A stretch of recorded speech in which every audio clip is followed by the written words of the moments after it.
And back then, if you didn't have an apprenticeship, it Right. was really hard to really get into the business. Yeah. So he was self-taught and he taught me. So it was a slow process. I mean, today you can just Google whatever you want and, it's out there on the internet. But back then it was really hard. So hard. We couldn't even buy equipment. So we hitchhiked down to Holland to join a tattoo convention to buy supplies. I love it. I love it. Shit's about to go down. I'm feeling something in my spirit. Chats and Tatts with Aaron Della Vedova.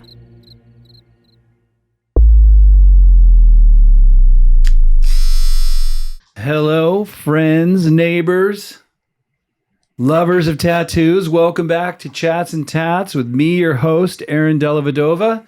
All right, look, I know a lot of you guys aren't tattoo artists, but a lot of you are huge fans of tattooing.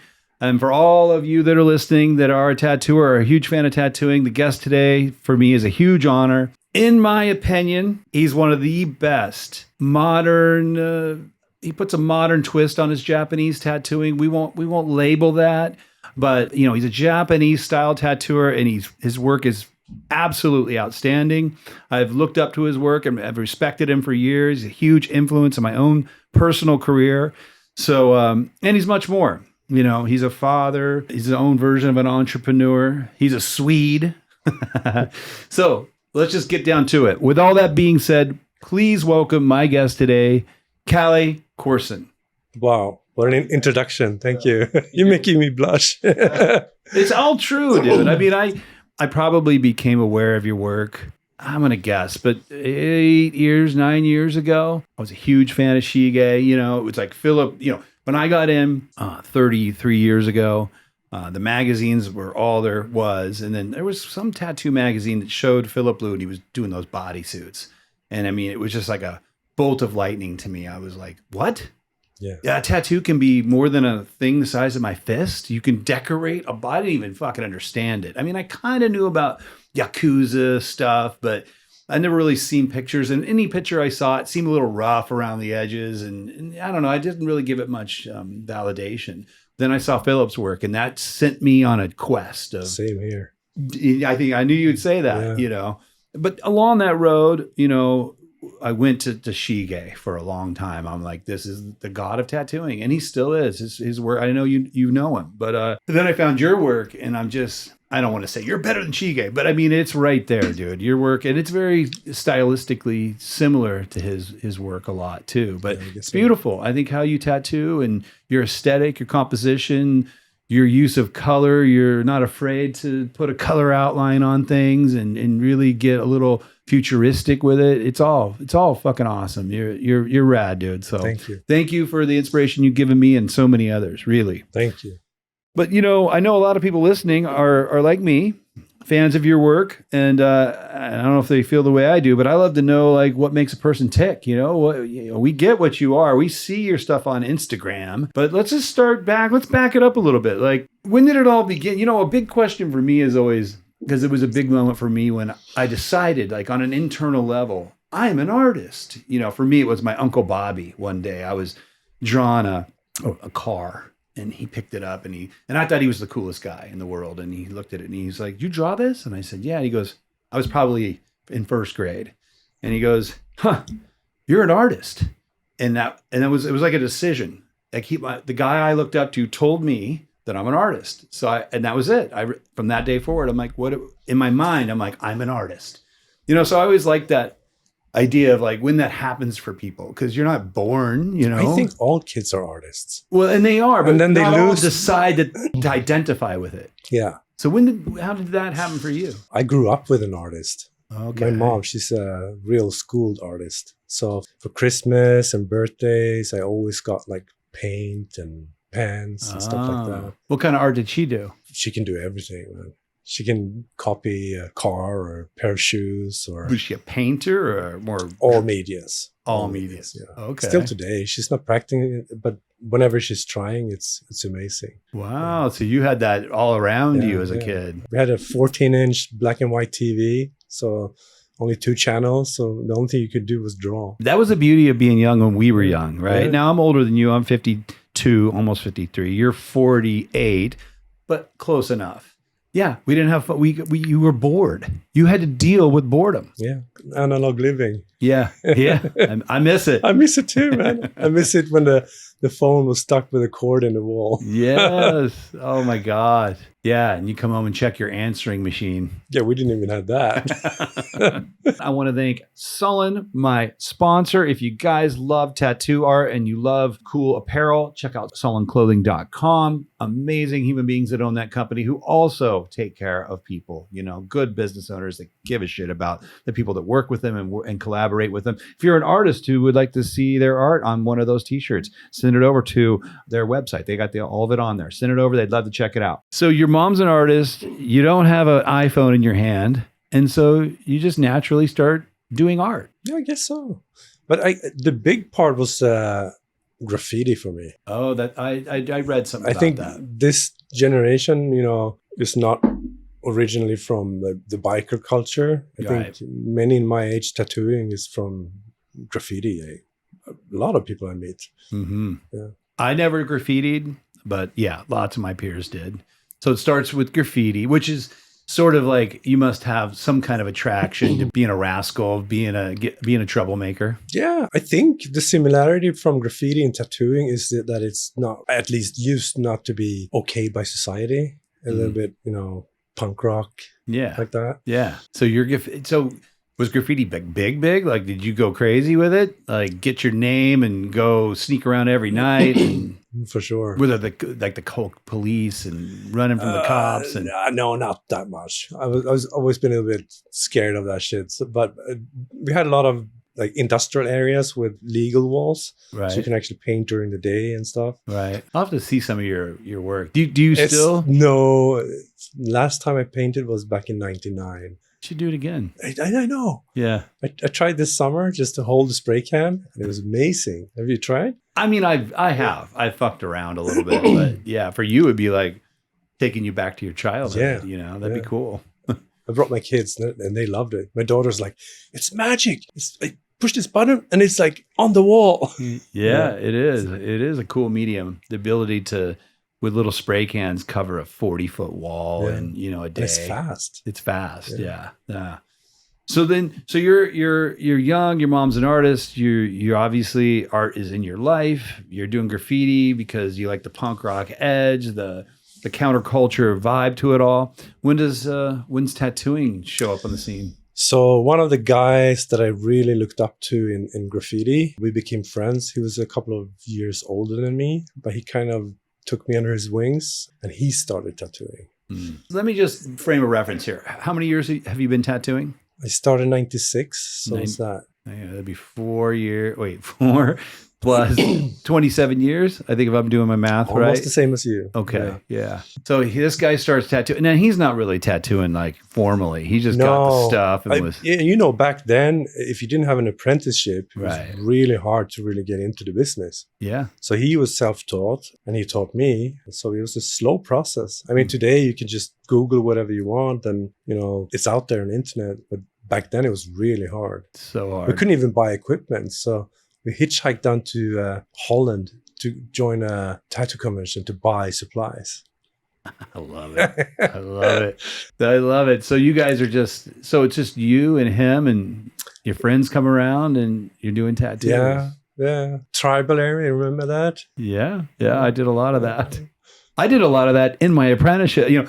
I had apprenticeships, but I say that loosely because the guys that were teaching me, I had 1, 2, 3. I had 4 apprenticeships, all by what's the word? I want to say gangsters, but they weren't really gangsters. They're just biker shops. A couple were bikers, a couple were just dudes that'd been to prison. My last apprenticeship was with this guy Frankie Fumano. Frank, I don't know if he's still alive. I would be shocked if you are, buddy. But if you are, I'm stoked you are. I learned so much from you. But he learned from Henry Goldfield. So, the name Henry Goldfield. Henry was back when Sailor Jerry was around, and he was a San Francisco tattooer, very respected, legit. These guys knew how to make needles. They knew how to make their own coils. They knew how to make their own machines. So in that was my final apprenticeship. So I got to learn real stuff. But, caring about the quality of tattooing that's happening in the shop every day, it's pretty loose. It was just kind of get in there and do whatever the fuck you want. Just put the money over there when you're done was the vibe. And eventually I got through that and I started down here in San Diego at Avalon Tattoo, and I got to work with Juan Puente and Bill Canales, and those were my teachers, my peers at that point, real tattooers that knew what was going on. You learned from everyone in the shop. Yeah. And there was real learning to be had. Prior to that, the 3 years prior, it was just mayhem, kind of like what you're describing, but it was in shops. But yeah, those were different times, So if that's happening, when does it evolve into the next phase? I mean, you're doing this, I don't know the word to use, but you're doing it, street style. And we didn't know what we were doing. Like I said, he was self-taught, and back then you had to solder your needles. And if you didn't have the knowledge to solder needles, you couldn't really perform a good tattoo. What do you mean solder? Oh, so it's your Swedish accent. Okay, yeah. Sorry. You had to solder your own needles. Yeah. Solder. Yeah, solder. Yeah, I know. I sound very American right now. We had to do that too. Yeah. That's an art form. Yeah. And we didn't know so much. So we learned most of that going to Philip Blue, actually. Oh, really? Yeah. So when I didn't tattoo more than 1 year before we went down and did my sleeves with Philip Blue. Oh, wow. So I went there really early. So that was your first exposure to another level. Yeah. Like we were doing tribal, and what you mentioned earlier was that, all these magazines, we saw Philip Blue's work. It was probably the same article I saw, the one that showed those big bodysuits he had done. Yeah. And we're like, fuck. So that's when I got into Japanese. Before that, I was like, I'm going to be the tribal king. I love tribal. This is timeless, And It's kind of going back. It is, just in different forms, nice dots and stuff. Right. So we went down to Philip Blue and learned a lot. Just hanging out, getting tattooed. No, he was curious. He's like, so what kind of ink do you use? We're like, we just buy it from Mickey Sharp. Don't do that. I'll show you how to mix it. So he was like mixing ink and showing that and showing how to solder needles. I've never met Philip, but I hear so many stories like that about him, this openness that he has towards it all. And being an older tattooer, that was rare. Because the way back then was to not do that. I think he got a lot of shit from people doing that, because it's did. well known that, and I think just because he was at such high level, he wanted competition. So he wanted people to get better, to be inspired. Yeah, to make some good tattooers around so we could all thrive off of one another. Yeah. Well, he certainly got his wish. Yeah. In you. That's cool. What a great story. Your first lessons in tattooing were from Philip Blue. Yeah, kind of. Yeah. That's dope. So through him, you start learning, this is how you make some ink, and this is how we make the needles. He's basically apprenticing you. Yeah. He's apprenticing many people, I think, and has for many years. And I like the way, back then they didn't even have a phone. So you had to write a letter. And then they're like, sure, we can tattoo you. I can tattoo you. We have these dates. Please confirm. And then you wrote another letter down and confirming those dates. And then they write a new letter like, okay. And then you book the flights. And, I got tattooed in the first shop. Okay. Where it was in their home, in their living room. Wow. That's some tattoo history right there. Is, Let me just look at your arm. This is the sleeve that you got. Yeah, this is the first one. I have you see the tribal bracelet. Yeah, you made him do that. Yeah, you didn't want to do that part. Like, fuck, okay.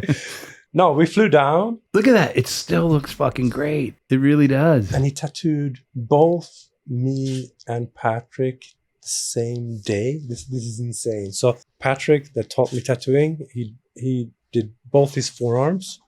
So he freehanded both forearms, lined both, colored one. Then he freehanded my left arm, and then colored half. All that in one day. Like a 12-hour day. Yeah. It was a long day, but still. Damn. Yeah. That's cool. So now you're getting into the beginning of I call it the Renaissance. This is This is the time when tattooing's starting to come alive. Yeah. Where does it lead you next? I kept doing that for a couple of years. Then me and my wife, we went on a long trip to Asia Mm-hmm. where we decided that I wanted to do something by myself. So when we got back from that, I opened up my studio. This is King Carlos. King Carlos, yeah.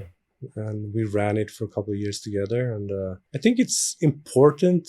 I grew a lot when I opened my own place. Mm-hmm. I don't know why. It's like your own baby, you know? Mm-hmm. Yeah, I don't know, man. You matured. I guess, yeah. Would that be the word? Matured? Becoming a grown-up? Really taking everything more seriously, and that's not a fun and games. And doing things your own way, Mm-hmm. you know. I loved working with him. He's still my friend. Really good tattooer as well. Patrick, yeah. So it was you and him? Yeah. It was your shop, but you guys No. It was his shop. It was his shop. His shop. I Okay. worked in his shop, yeah. Okay. So I wanted to do something by myself. I see. So then how long does King Carlos go for? We opened in 2002, up until 2018. So, So in the 16 beginning, years. it was just me tattooing. Okay. But then when my wife joined, we became a bigger shop. So Wait, your wife tattoos? no, whatever she touched turns to gold in a sense. So she actually made King Carlos to what it became, like a big studio with other tattooers. I don't have it in me to what you have to organize and be trust the me. boss. And Oh, no. I have a wife behind me too. I do. No, for real. I should say this in case she ever listens to one of my episodes. She probably won't, but no, the whole back end of Guru Tattoo is Holly, my wife. Yeah. I wouldn't have done it, you know, but having that type of support when it comes to banking and all that stuff, the logistics of it all. Yeah. She's been my guiding but still, force. you're more of an entrepreneur in that sense that, you know, you see what needs to be done and you hire people to do that. And I am now. It just evolved that way. It was never my plan. In fact, I was always said I would, and my whole dream of tattooing was, look at this, I could learn to do this. People come to me for it. And, you know, I went from Avalon Tattoo to a solo studio. That was the first Guru Tattoo. It was me by myself for 2 years. But the problem was I was still a young tattoo artist and I could see I wasn't going to grow. I was slowing down and I could sense it. And I was getting a bit lonely, you know, just me every day, me and a client every day alone. And I wanted to go, at the time, I just wanted to find a great shop to work at. And there were great shops, but I'm talking San Diego. I wasn't willing to move all over the world or whatever, but there was just so much shenanigans in all the shops that I'm like, fuck it. I'll just open a small place and I can hire nice people to work with. That's really how it started. And then, you know, my wife, who's really good at a lot of things, came in and was like, well, you know, we could add to it and we could do this. And I was like, I just kind of, you know, yeah, that's a good idea. That's a good idea. And then over all those years, I probably have developed some business savvy, but it was really on accident. It was never my intention. No. Yeah. Kind of weird how things work out. I know. I'm really happy that I closed my studio. That's the best thing I've done. So it was Patrick's studio. You worked there, and then you bought it, or you ended up being the owner of it? Patrick's studio is still around. It's called Circle Tattoo. Oh, I see. And he just sold it and kind of quit tattooing. Okay. Moving to Spain. Okay, so King Carlos was your place for 16 years. Yeah. Okay. That ended, you said 2016? 2018. 18? Yeah. So not too long ago. No. And you've been working...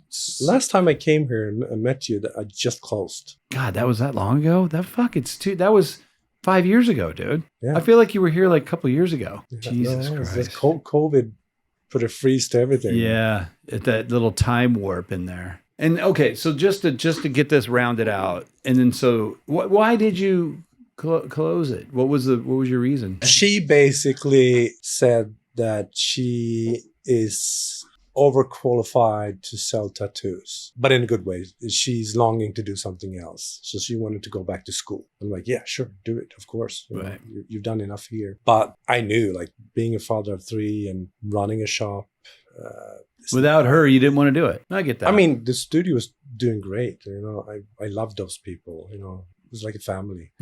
But I didn't have it in me, and kind of like I knew I was working alone, and I missed that a little bit. Now when I'm there, I hear what you're saying. It's nice to have other people than your clients to, before you open the studio in the morning, have a quick chat about something, and maybe have guests. I don't know. Yeah, you can. I mean, yeah, we're going to get into what you're doing now, but I started traveling. There you go. I've always been a bit insecure, like having people watching me work. I didn't want to do conventions, and I'm like, I'm 40. I'm tired of being scared. So I just did the world. 2018 and 19, I went to so many places. I don't even remember everywhere I went. Wow. So I did my first guest spot with Grand Reaper. Oh, that was your first guest spot. Yeah. When I met you. Yeah. You were here to do that. Yeah. That's rad. I'm learning so much about Good studio to do the first guest spot. Yeah, really good studio. Those guys kick ass. I get it. Yeah, you don't want to. I mean, it's a different thing when you were in as an artist in a business. You got to be the boss. You got to be a lot of things. And yeah, I've had many times where I'm like, I wanted to not do it a lot, but there was too many reasons to keep doing it, and I could see how many people were even now like. Now, I'm not the reason for anyone's success independently, but I'm a little part of each of their stories, and, my career as a tattooer, I'm not done. In fact, I'm starting some big projects right now that are going to carry me into next year, but I'm becoming more aware that ends. It's not my identity anymore. Like 10 years ago, I was fighting every day. My ego was fighting every day to be better. Do you still have the energy though to work many hours? No. I mean, I tattoo about 2 days. I mean, I just finished a 3-day session, but I'm off the next 2 weeks. I'm going on a trip, but I probably average 2 days of tattooing a week. Hey, sounds healthy for me. But I'm also, I got businesses to run. So I'm still working 4 or 5 days a week, but nowadays I get my weekends off finally, I don't work 7 days a week anymore. Yeah. Interesting. But I understand what you're saying. Like, that's a choice. Like, if you had stayed with that shop, you would have had to do a lot of shit I do, which is you wouldn't have traveled. I realized when I closed it that I should have done it maybe 4 or 5 years earlier. Because, I don't know, I got some inspiration back. Because when you have a big studio, you're constantly thinking about everyone working there. Everyone have their own problems. And I didn't realize how much it was affecting me. Yeah. Both in good and bad ways. Yeah, right. There's the good of it because you have all these relationships and these friendships and it's great. Yeah. But then there's the drama. Yeah. Yeah, dude. We ended up just talking work when we got home. Yeah. Yeah. I still do that too much. Yeah. Yeah.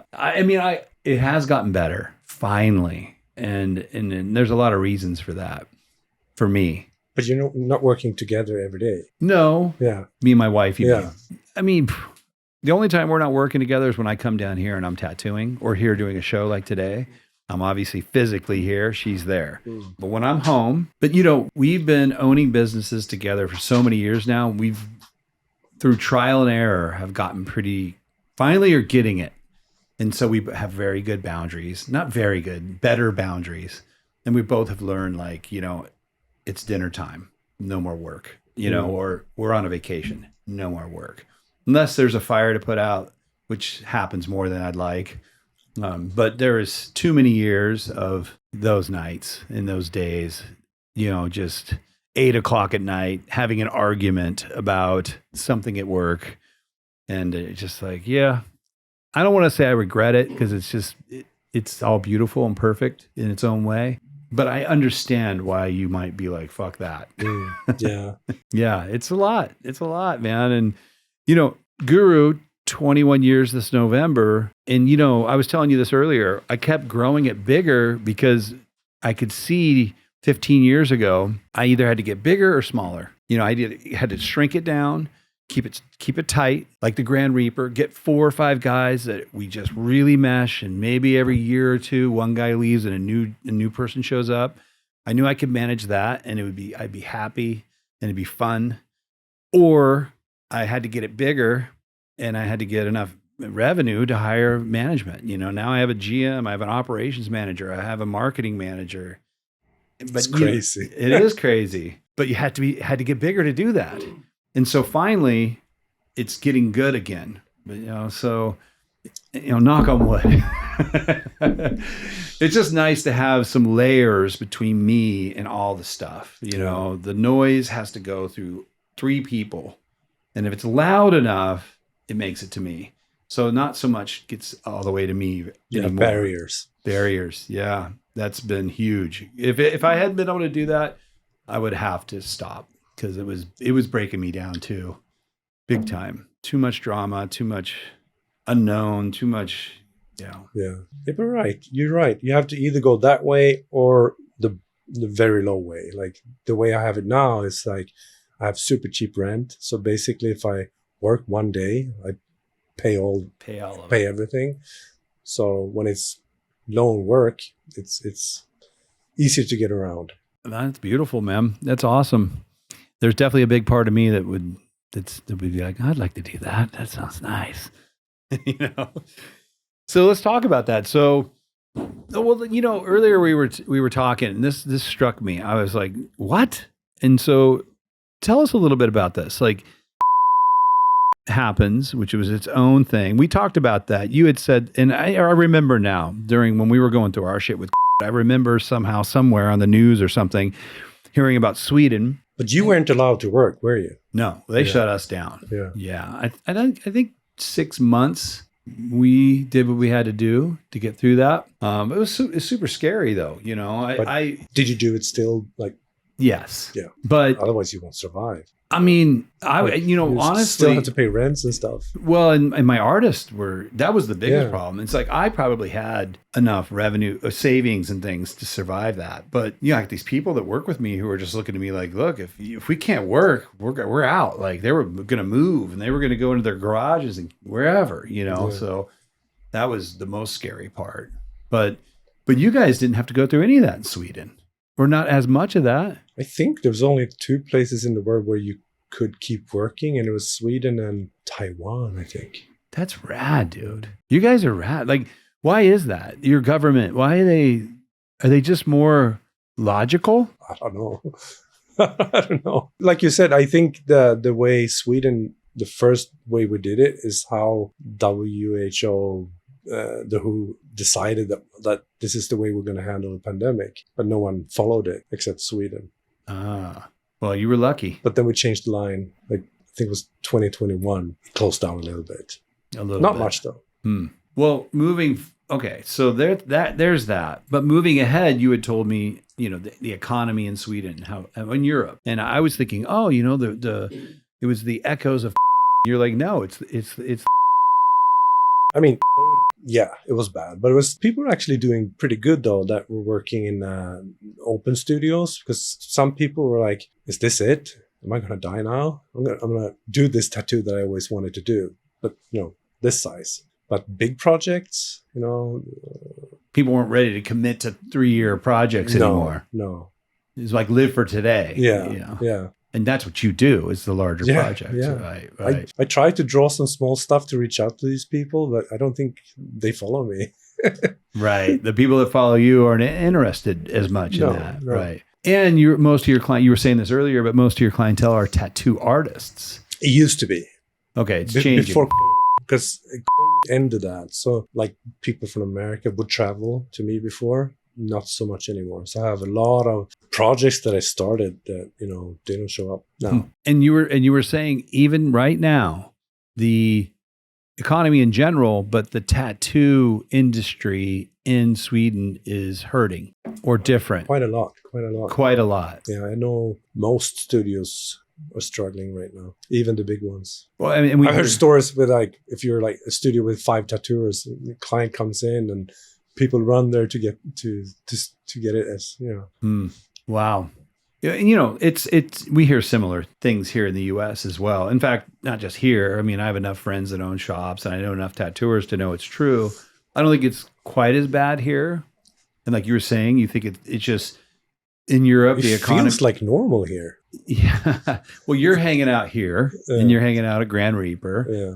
I mean, I have some friends that own just, regular shops, and they're like, dude, calling me like, how you doing? And, I basically have just doubled down on marketing, because the industry has completely filled up. There are plenty of tattooers finally, and people, they don't drive around in their car and knock on, visit tattoo shops and try to figure out where they want to get work done. Nobody does that anymore. They're on their phones. That's the reality. I say it like that just because I'm older and it bothers me a lot. I miss it so much. Having your portfolio sitting in the front of the shop and people drove down. And how did we get clients before internet? That's how we got them. Yeah. You would hear from your friend like, oh, I went to this place. You should check it out. They come down and they'd sit in the front lobby. You'd hand them paper photographic portfolios. They would look through them and meet you and talk to you. And that's I miss that. I miss it too. I mean, I'm not saying it can't come back. I'm not saying it still isn't alive, but the bulk of the business is not happening like that anymore. No. So it's everywhere. Like even buying clothes, people do that online. Yeah. I barely go shopping at all. I really don't. I mean, unless I'm on a vacation and I have nothing better to do. Otherwise, there I am, Amazon Prime. But for me, I saw that happening and was able to really. When did you see that? Probably like 5 years ago. I mean, I was always probably doing more of that than other shops, probably mostly because of my wife, who's more, I think, business savvy than I am. And she's like, you got to do this, you got to do that. I'm like, okay. But it wasn't really, we were all so busy still that it wasn't like a big need for it. Heck. Do you think the business is oversaturated? No, I think it's become normal. I was saying this to you earlier. There's always been, since I've been alive, there have been plenty of dentists. There are plenty of mechanics. That's a normal industry, right? So if you want to be a mechanic, then you got to find a great location and you got to find, you've got to find and fight for that business. Maybe some people did, but I never had to do that. My shops never had to do that. We just had to, be good tattooers and kind of do it a little better than others. And 8 years ago, every guy in my shop had at least minimum 6-month waiting list. Every single person, That's crazy. And the better guys, I'm sitting with, I would cut it. I'd call it 2 years. It could have probably had a 4-year waiting list, And then I just saw that just shrink and shrink. And when I saw the shrinking happening, I was like, You saw that 5 years ago? Probably 8 years ago. Oh, really? I saw it and I didn't so much see it, but I have accountants and we have graphs and charts, I could see it. My wife's showing me, do you see the differences here? And I'm like, and every year was like, there's a trend happening. So as I saw that trend, I started looking for, what are we going to do about this? How do you feel the inflation here? Oh, it's real. It's you were describing the inflation where you're from. You're talking about people that are paying with adjustable mortgages 3 times what they used to pay. Yeah. I don't know stories like that. But yeah, my overhead to run these shops is up around 25%. And the money coming in is the same. So, well, not the same. Good for you. But still, there's a loss there. You know, so we're just paying more to do everything we do, and we're making the same. So, there's a loss. Yeah. I don't know. I really don't know. That's why I love talking to people, especially people from abroad, and just learning what's happening out there, because I don't trust what you read online and all this stuff. I mean, it's all just propaganda, most of it. Yeah. Electricity went up a lot. So I had clients that paid electricity bills on their house, like $1,600 per month during the wintertime. Wow. Yeah, that'll make people not want to get a bodysuit. Exactly.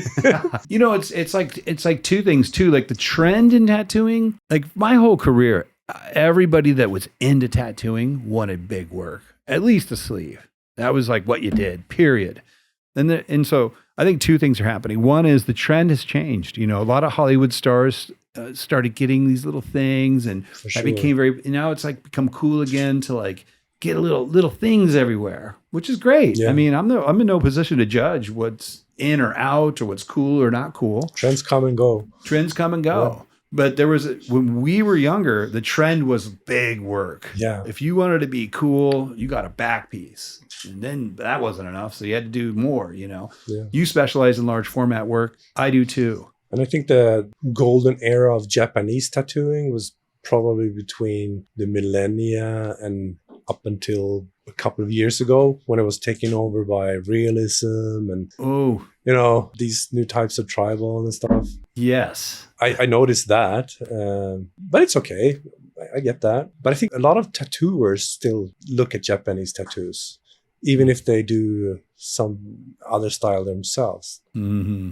Like I'm doing Justin Hartman's back piece. Nice. He's not doing Japanese, you know. And well, of course, tattooers, right? Tattooers are still looking that way. That's our roots. That's where, you know, our art form in a big way comes from there. The question is, what are the regular folks into? You know, and in that realm, I don't think they're as into large format tattooing in general, Japanese, you know, new school, whatever you want to call it, neo-traditional. If you're really, really good, I think those people still do well, but it's not as popular as it used to be. That's something totally true. And then you added in the economy, and, you know, if people still want to get tattooed, but if the budget is tight, well, I'll just go down and get a piece today. yeah, I can afford that, and then I'm done. yeah. But to have somebody outline my back, ass, and thighs, I just committed to 3 years. Not knowing where it's going to end, Right. price wise.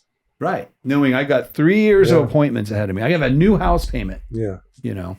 Yeah. I mean, I've seen anybody in that realm. The good ones are still have enough, but they don't have what they used to have. Nobody has that huge waiting lists and all that stuff, you know? No, it's different. anymore. And you added the change in trends, you know, which I quite like it. You know, we have someone here that works. Her name's Chris. She goes by Black Adorn, and she does black work, but it's like minimalist. So it's these avant-garde shapes, but leaving lots of skin. So a back piece to her is like, she'll decorate somebody's shoulders to butt cheeks. I'm putting numbers on this, but probably could do that whole thing. And it's beautiful. It's very elegant and beautiful. That whole thing probably takes her 10 hours. Yeah. And it looks cool. Yeah. That's what I need for outlines. Yeah, that's exactly right. Because we fill everything in. You know, that's the style of our art. You know, so here's this woman who just got a back piece from Black Adorn. It's really sexy and beautiful. It took 10 hours. And then they look at my portfolio. It's like, oh, you know, it's a different world. It's like, do I want to spend 40, 50 hours with this person? 60 hours? Yeah, times have changed. They're different. It'll be interesting to see where it all goes. It'll just keep changing. Yeah, I don't know. I tried to reach out to other people doing other styles, but, you know, people, I guess I don't have those followers. Like you're saying you're putting out like, hey, last summer I drew some like 5 different designs of small flowers, and I did more like neo-traditional. You know what I mean, like this weird background and weird shapes that I don't normally do, but I don't have those followers, so no one really reached out for that. Well, I think you're right. Yeah. I think you're absolutely right. Like if you were to break down your whatever 56,000 followers you have, I don't know, but 80% of them are probably fans of, you know, what you do. So when you throw out this new style, you know, they're just like, no, that's not why I follow you. I check the status. You can check the status on Instagram, like where your followers are from and etc., where you have most of the followers. And I think by country it's the States, but one single location is Ho Chi Minh City in Vietnam. Really? Yeah. That's crazy. It's funny. I do that too. My next to Southern California is Rome. Really? Yeah. And I'm like, it's probably because my name sounds Italian. I don't know. How'd they find you though? But I've never had, I have clients flying. I've had clients flying from everywhere in the world. I don't think I've ever had a client from Rome. I don't know, dude. The whole thing is so I haven't mysterious. had anyone from Vietnam either. You're right. Here's all these people where they're I have supposedly, Vietnamese people traveling from Australia though. which is nearby, kind of. I don't know. Yeah, dude. Trying to figure out Instagram is like trying to read a crystal ball. Don't you miss MySpace though? I don't miss any of it, dude. No, I really don't. Neither did I, to be honest. Yeah, I know you don't. No. We talked earlier about this. Analog living. Analog living, man. I think everybody craves that a little bit. Maybe not the young people because they don't even remember what it was. So where's tattooing at and where is it going? But We just kind of talked about that, but I don't know. Where do you think it's headed? I mean, not on an economic level. I mean, obviously, if the world goes bankrupt, we're a luxury service. People aren't going to get tattooed that can't afford food, right? So there's that. Like, if things keep going shittier for the whole planet, then we're back to where tattooing started, which is friends in houses just doing it in trade for gasoline. You know? Yeah. But take that away. I mean, the future of tattooing, and what do you see going on when you factor in AI? I mean, one aspect would be, like, just one caveat would be, you know, when I became a tattooer, the thing that separated me and made me desirable, and you had to get on my waiting list, is I could draw shit, and I could, you know, maybe draw it a little cooler than somebody else. And then I go into this Mid-Journey app and I start entering some data and these amazing drawings. And a lot of people said to me, yeah, Aaron, but that all looks like AI. It looks like computer generated stuff. But no, I've added the... Do you use it? I did. I don't use it, no, but I got in there because I'm always curious about what's happening. Yeah. But I could enter a keyword of traditional tattoo, and it'll make like legit looking tattoo, you know, basically. And whether or not it can perfectly do it yet, it's going to eventually be able to perfectly do it. So what I'm saying is the need for the person that's tattooing you to be able to draw and illustrate is going away. And then what are you left with? Well, you're left with technicians, right? You're left with people. People say, well, you still have to understand composition. I would argue that the app will get so good it'll even compose correctly. So what are you left with at the end of all that? You're left with a person who can put ink and skin, which is still a value. I mean, we all know, like, unless you've got a few thousand hours under your belt, like, there's a lot to that. But you're talking about a future where many, many more people could be doing this well than before, with the help of AI. But I think it's already there. Even before AI, like, if you look at the difference from when you and me started, you had to be able to solder needles and mix ink and all that. Now there's so many things available. And I think this is just a new tool. Yeah. I don't know, man. I think most people, would probably do that. But I'd like to do the translation. Like, if I was really into motorcycles, I can get let's say Tesla made a motorcycle, and I can get like a really nice Honda or a Harley Davidson. But if I really had the money and I'm really into motorcycles, I could find a builder maybe in Japan that's building motorcycles that I specifically like his style. I will still go to him to get that, even though if there's someone that could make a perfect copy of his motorcycle. And I think, we're going to lose a lot to this, what you say, but I think there's always going to be some people out there that want the genuine stuff. Don't you think? I do. And honestly, I was just doing the doom and gloom part because I was going to go to where you just went. Because I think about this a lot. My prediction is, you know, right now, AI and digital everything is so shiny and new. And even I had a Tesla. It got totaled. And it was great. You know, it was like driving around in a computer. I'm like, this is fucking entertaining, you know? But that wore off. What I'm saying is, I think the shininess of all this and the attraction to all this it's gonna become everyday soon, right? You know, just the other day I was looking at some insane AI art. And I had a moment as I was looking at it, I was like, that's so insane. It was just on my phone. And I'm like, and then part of me said, would you reach out and buy this and put it in your house? And my immediate answer was no. Yeah. I wouldn't, as cool as this is. But I think a large percentage of people am going to do that. They are for a while. But I think as we roll this forward, what'll come back is authentic, analog, handmade things are going to actually, we have to go through this phase. They're going to go even more up in value.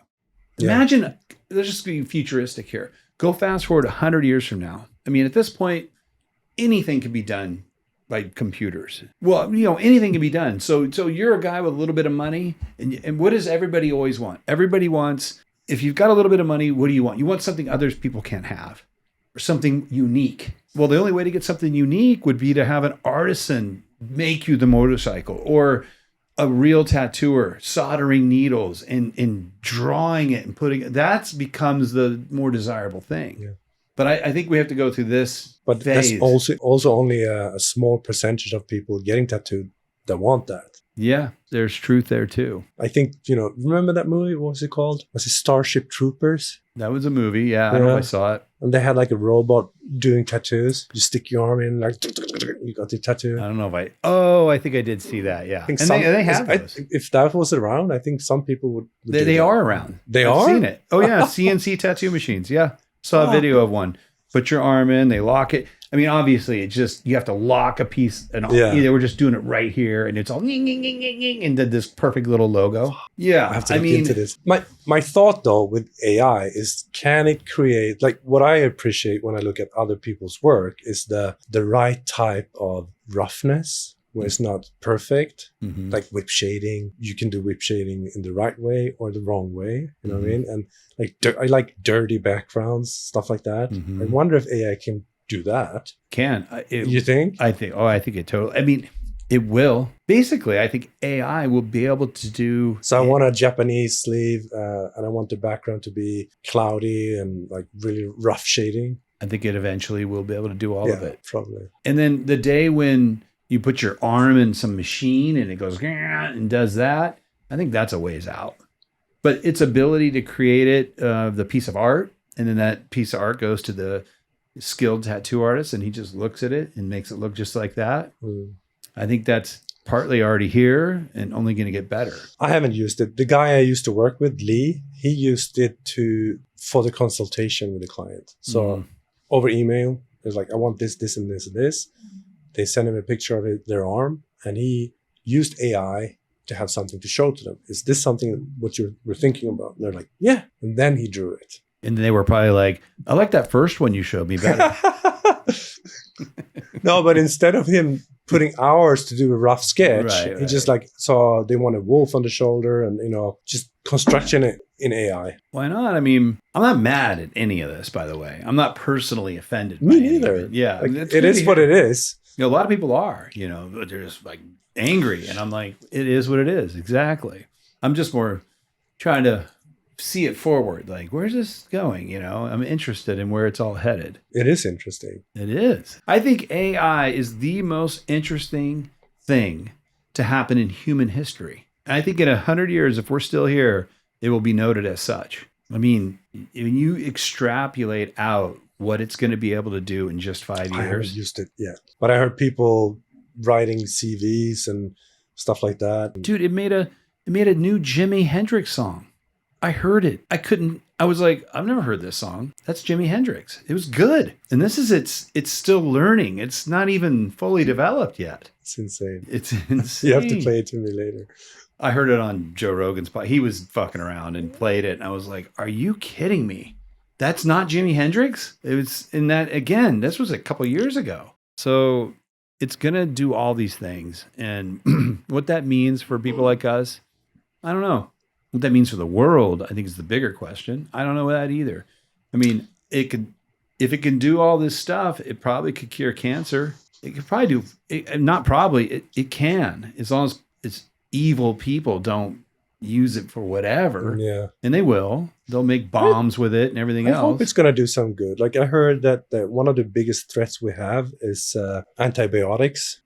Like, I heard that in a very short future, we're going to die of stuff we haven't done since the medieval time. And maybe that's not the question, to use antibiotics. Maybe AI is going to come up like, yeah, if you mix this drug with this drug and this drug, it's going to be way better. Oh, yeah. So, Oh, it'll be huge in medicine. For sure it will be. If they let it. If they let it.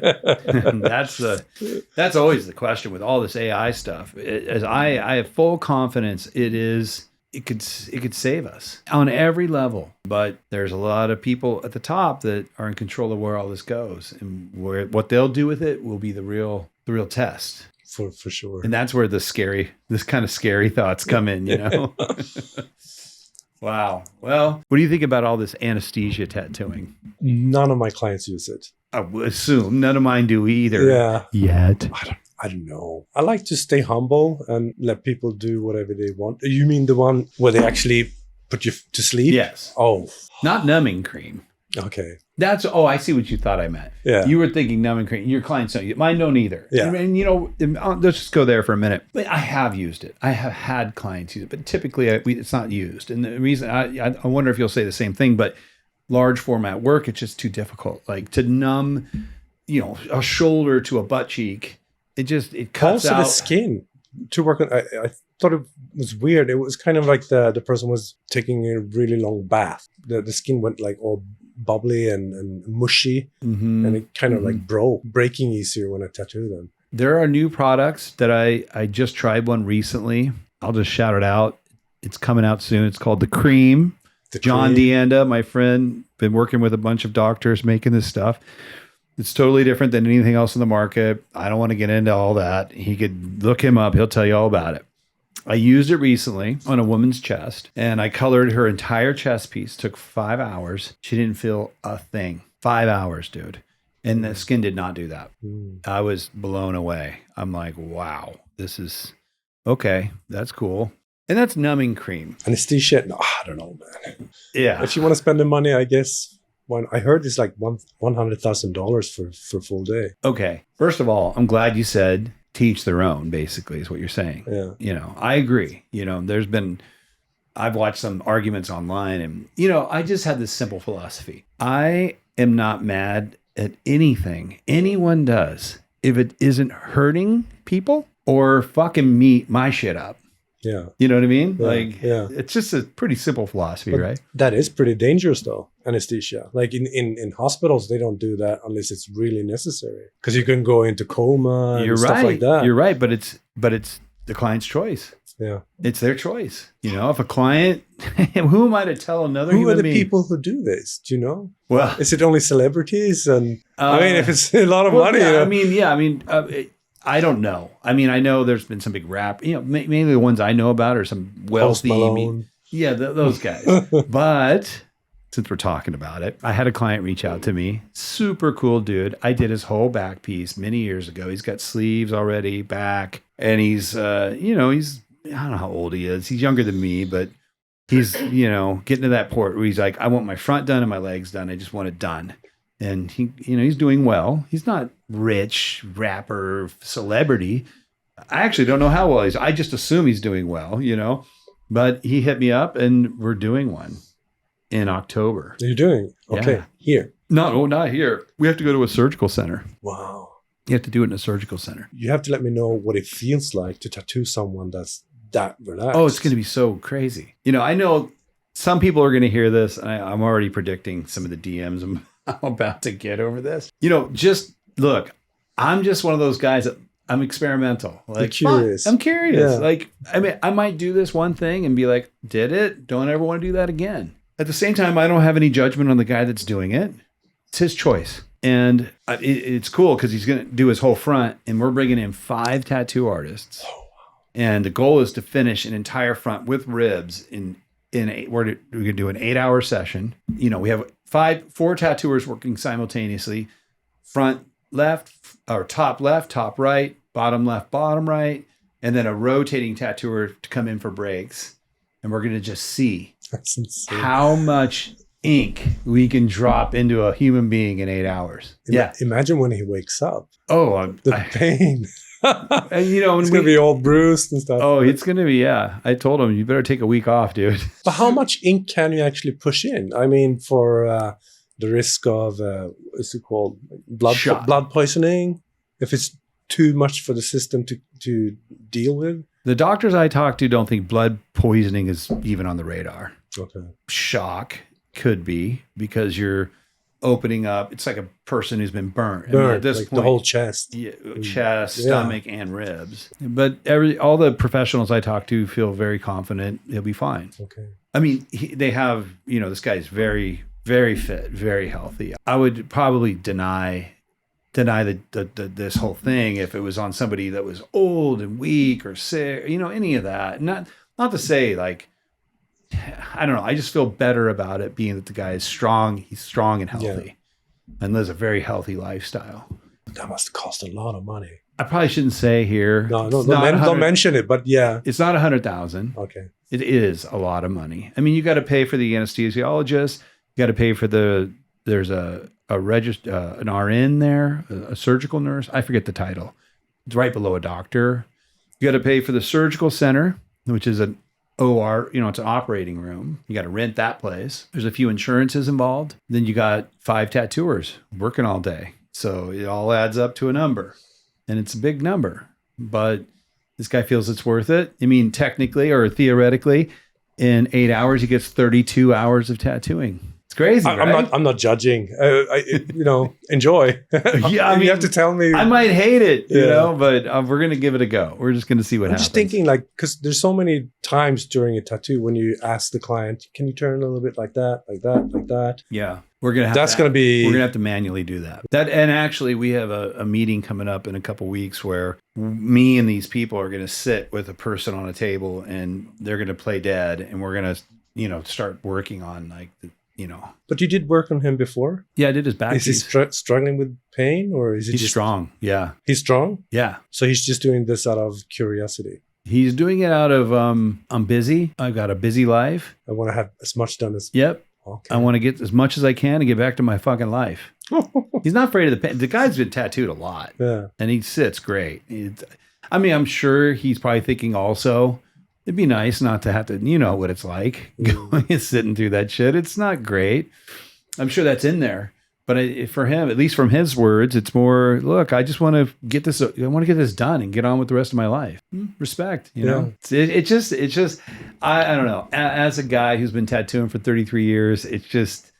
I kind of love it. I love this how crazy it's all these new things. I never would have predicted. Working with a pen. Yeah, working with a pen on a battery. Cartridge. Yeah, looking at my iPad, drawing on an iPad. Now anesthesia tattooing. I don't use AI for my art, but it's being used all around me. It's just... Well, that's one door I don't want to step into, because to use AI myself. Oh, I never will. Yeah. No, I nor should you or me, because we are what we are, and to change course now, that's just, even from just a marketing perspective, it's a bad idea. Also with computers, I'm so stupid. Yeah, I've been trying to work with the iPad for 5 years, and I just recently went back to paper. Oh, so I miss it. So I miss it so much. No, I still use it for the first draft. Like I take a picture of a back piece, and then you can just draw on that person. Right. But then when I'm happy with it, like the rough sketch, I print it out and I draw it in real size. I was going to ask you that question. You're kind of about your process. Also, I miss the sketches hanging on the walls. Yeah. But I start with yellow and then orange and then red and then purple. And you see all the lines, how I thought, I like to have that on the wall and watch it while I'm tattooing. On the iPad, they have yellow, orange, red, and purple. I know. But you never have the actual print on the stencil. And I miss when you draw with a pen, you have the resistance. Yeah. No, you're right. If they made an iPad in this size, I'd buy it. Yeah, I think that too. Sometimes I'm like, it'd be rad. I'm surprised they haven't made a special one. Really expensive. Just a big ass iPad. Yeah. Or a big ass art table where the whole thing's a screen. I did go all the way. At my other shop in Pacific Beach, the entire bathroom. Ceiling, walls, I don't think you've been over there, is all, we pasted them into the wall. All the drawings from all the artists that have worked. Like wallpaper. Like wallpaper. And at first it was just kind of a cool thing to do. I did it 15 years ago. And now I go in there to go pee and I'm looking around and I have these moments where I'm like, oh, wow, that's gone. That's kind of gone. In my shops, it's gone. Yeah. I think I have a couple guys that still fuck around, but mainly everybody's on iPads now. Even myself. Yeah. Mine is getting old, though. It's from 2017. It still works. Still works. You don't need it. You're going back to paper anyway. But back to the anesthesia thing, or more numbing, I tell all my clients to watch a movie that Jeff Gogway did called Surrender. Oh, yeah. That really worked for me when I got tattooed. To surrender to the pain. Mm-hmm. Just how much it even hurts. You just need to stay totally relaxed and just breathe it out, and then it goes away. And all the clients I have that struggle with pain are the ones that are tensing up. Yeah, no, I always say, and you're absolutely right. I mean, how you get tattooed is how you live your life. You know, when you get to know people, and you do get to know people, especially the work we do, we spend years with these folks. Yeah. You learn about their divorces, you learn about their whatever shit's going on in their life. And you'll get that client who he fights, or he grits his teeth and he flexes his muscles, or all that. And then you hear about something going on in their life, and you see that's how they live. They're in resistance to things they cannot change. You're right. Getting tattooed is an act of surrender. Pain in general, whether it be emotional or physical pain, you can't always get rid of pain, but you can surrender to pain. And when you surrender to pain or discomfort, it loses a lot of its power. And that is the trick. Yeah. You know, you've been tattooed a lot. I have too. I've had many moments where I was fighting. And then Didn't go so well. No, Yeah. but you recognize it, right? You're like, what am I doing? What am I doing? And then you have the thought, like, just let it happen. And suddenly it doesn't hurt as bad. Yeah. Right. And you can take that into your actual life. Yeah. Yeah. You can take that into your relationships. You can take that into your business, you know, take that into traffic. When I'm having my back piece done, I picture myself as a turtle. As a turtle? I'm a turtle. I have this shell, and I feel the vibrations through the shell, but I don't feel any pain. Oh, that's a cool visualization. It works for me. I like that. I like that one. Yeah, I can feel it on the outside, but I'm the turtle inside the shell. Yeah. That's a good one. That's probably if I did one of those ayahuasca trips or whatever, if I find my power animal or whatever, it's going to be a turtle. That's a good one. Yeah, because in that analogy, the animal in the shell would be the soul. Yeah. Right? Yeah. That'd be a cool drawing, like a turtle shell with like a blue ghost coming out of it. I should do that. It's yours. You can have that one. We did it together. Just tag me in the post. I will. Oh, that's good. Yeah, you're right though. Succumbing to it, to not resist, is a big key to life, man. Life is always going to be uncomfortable. I don't know. I know, who do you know? Doesn't matter the money, if they're good looking, their families, whatever connections they have. Everybody has pain. That seems to be the little. It's life. That is life. It's uncomfortable. Sometimes it's great. Sometimes it's totally comfortable, but a lot of it's uncomfortable. And the more you can be comfortable being uncomfortable, I mean, I'm not there. I'm not preaching. I just know that's where I want to go. Yeah. And, tattooing for me has been a good exercise in learning For that. sure. The pressure of being a tattooer and how important it is when you take somebody into your studio and their body, their emotions, their life is in your hands, and how you perform that day could affect them good or bad. It is a lot of pressure. And I was saying, like, does every tattoo go perfect? No, they don't, I don't think a complete train wreck has ever happened to me. But I've definitely had many tattoos that I'm like, oh, I wish I would have this or could have that. But I can honestly say, and I bet you can too, no matter what happened that day, I showed up prepared and trying my fucking best. Like, I work hard to know what I'm doing and do my best.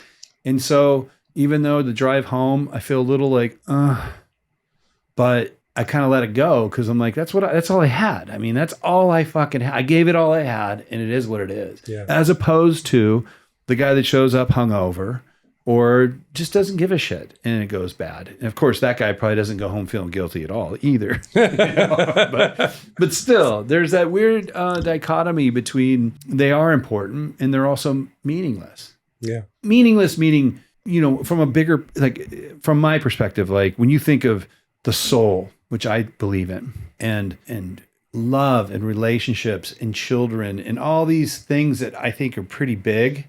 The tattoo that's on your arm, relatively speaking, I don't think is as important as it can feel.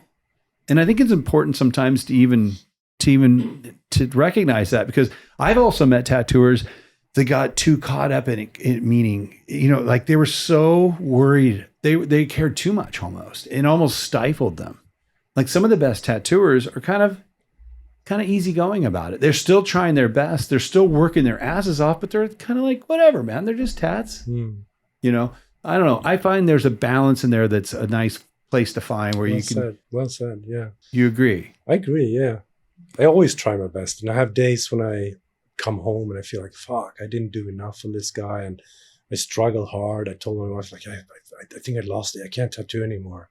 And then I go back the next day and it's way easier. So you do have bad days. Mm-hmm. But I remember a quote. It's a little bit different though from what we're talking about. But when I apprenticed Patrick, he gave me I don't know from who it was, if it was Paul Rogers or some, it was one of the old guys, like how to tattoo. And I remember one quote was that you're not only selling a tattoo, you're also selling an experience. This person will remember you and this day probably for the rest of their life. So it's your duty to make it a good day. Yeah, I agree. I mean, I 100% agree. Yeah. Yeah, that's funny. So like, even if you had a fight at home with your wife or whatever, you still have to be professional and make it a good day. As good as you can. And if you can't, reschedule. Yeah. You don't have to go, no. I mean, I know it sucks to reschedule, but if it's that bad, just back away. There are some jobs you can go to and just go there and just have the shittiest day of your life and still dig ditches or lay brick. Yeah. But this isn't one of them. You really do have to show up with most of your A game. Yeah, that's true. And I enjoy the talks.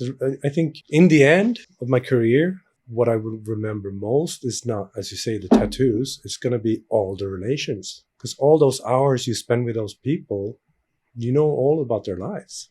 Yeah, that's I've talked on this in length on different episodes, but I agree. And they share. It's intimate. Most intimate stuff. The most. I think. I often say to people, and divorce. All of it. Yes.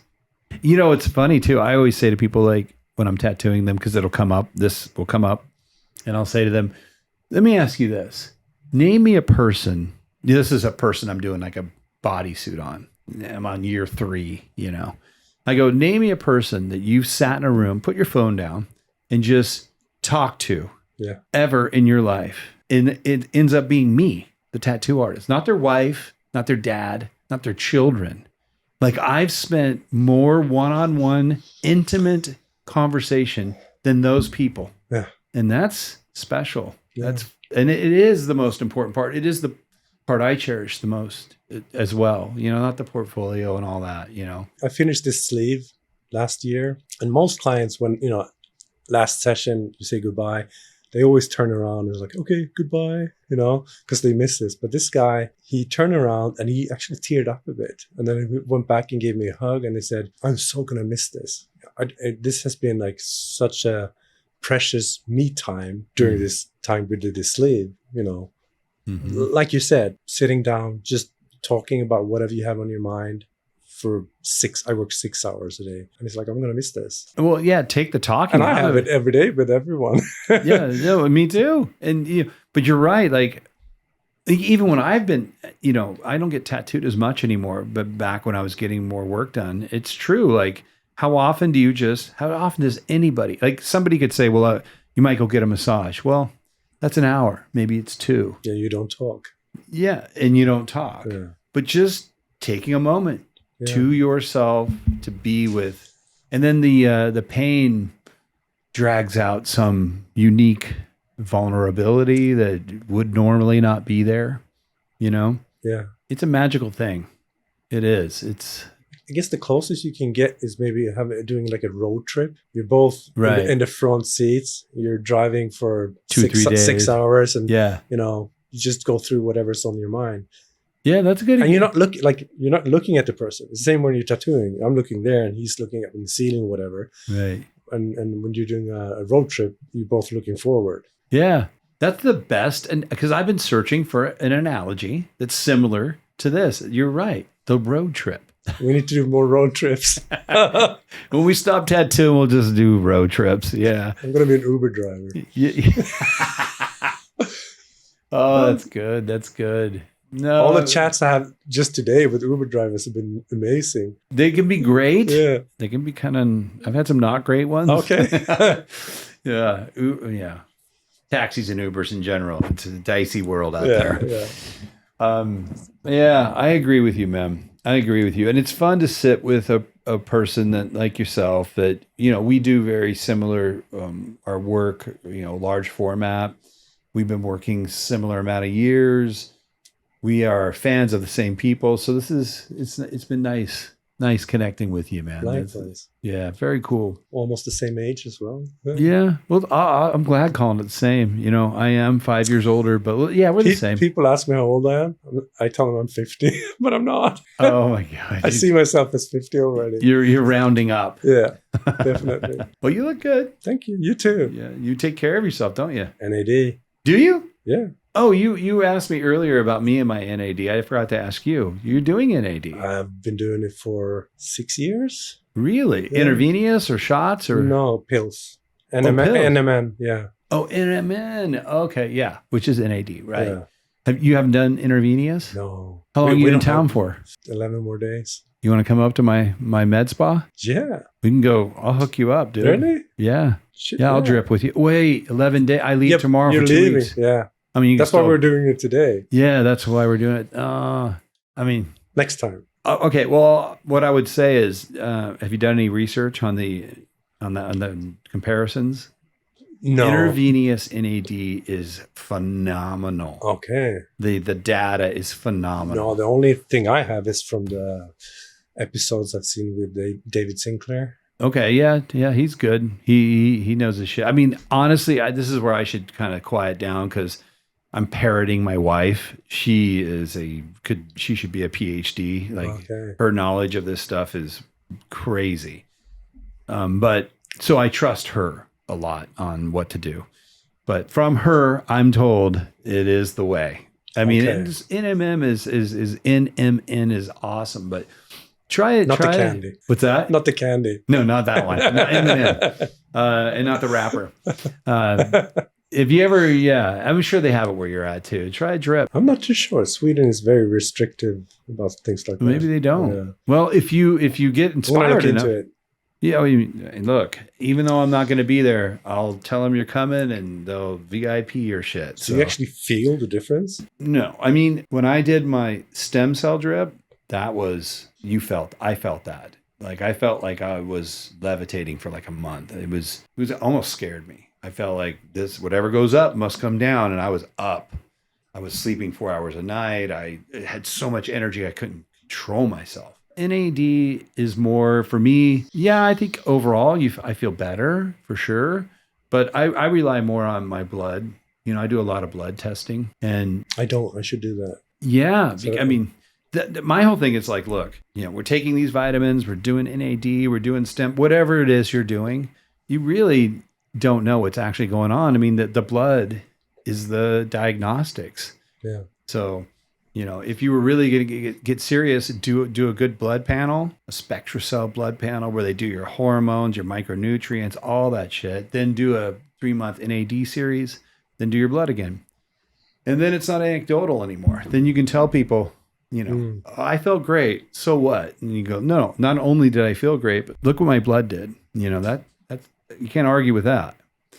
And my blood has improved a lot since I've been doing NAD. I'll be honest, I haven't done my NAD drips. I did a lot last year. This year I haven't done any. What about stem cells?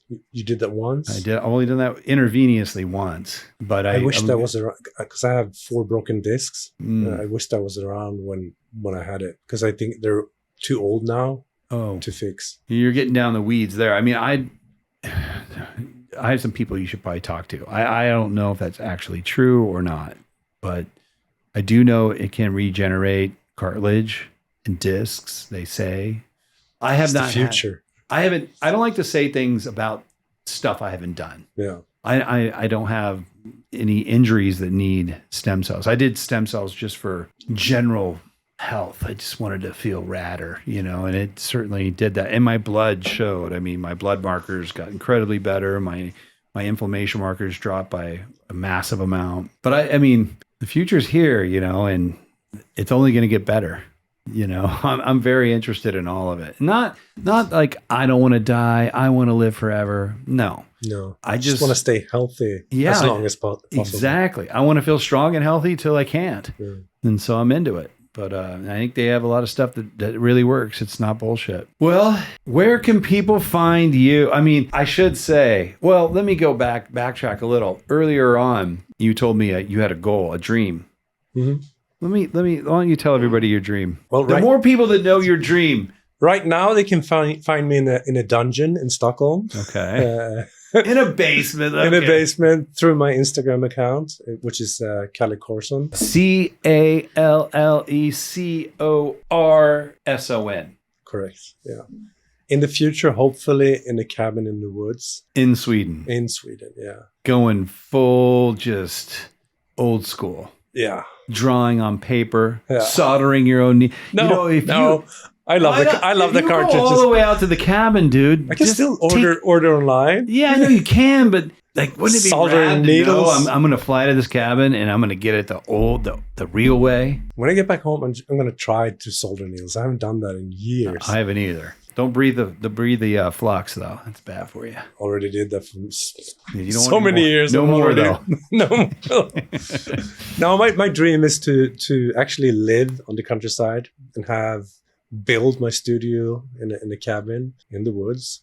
And I don't know, it would be pretty cool to do like totally opposite of what the industry is going. Like the clients, they fly in, they come to my cabin, they get to stay there, and we have barbecue and get tattooed. And I like it. Me too. Chickens walking around. I'll come. I have a few spots left. I think I'd come for that experience. Please do, man. That's cool. Awesome. I see it right here. That's going to happen for you. So for now, you guys heard his Instagram. You could reach out, get tattooed, go to Sweden, go to Stockholm, go to the dungeon, get tattooed. But do it quick unless you want to go up to the mountains to his cabin, because that's coming. It's been a pleasure. Been an absolute pleasure. But for the record, you're here in San Diego. You're going to work over at Justin Hartman's new shop. Does he have a name for that place, or just kind of a private studio situation? It's totally private. It's just, there's no name. No name. You're going to be working with Justin Hartman. Not what I know yet, though. Right. There's coming or is, but it's pretty fresh. Just letting people know that's why you're here in San Diego, to work with Justin. Justin, fantastic, amazing. Anybody who follows the show doesn't already know. It's Justin Hartman, mind-blowing tattooer. So welcome to San Diego. Have a good time over there with those guys. Thank you for coming in and being. I know you're like, the guy's just running on like 2 hours of sleep and he's still here. So just flew in from Sweden. So thank you for doing that. I know that was tough. So my pleasure. All right, everybody. Thank you for tuning in. Please, all the DMs, all the love you guys keep giving me, keep it coming. I love doing the show, but I don't need to be doing this show. I love doing it, but it's all you fans that keep telling me it's worth it. So please keep telling me that. I have a big ego. I need a lot of fucking support. I'm a weak man, and I appreciate all the love and support. You guys keep propping me up. So thank you for that. Please keep it coming. Like, subscribe, share. And with that being said, thanks for tuning in. We'll see you on the next one. Peace out.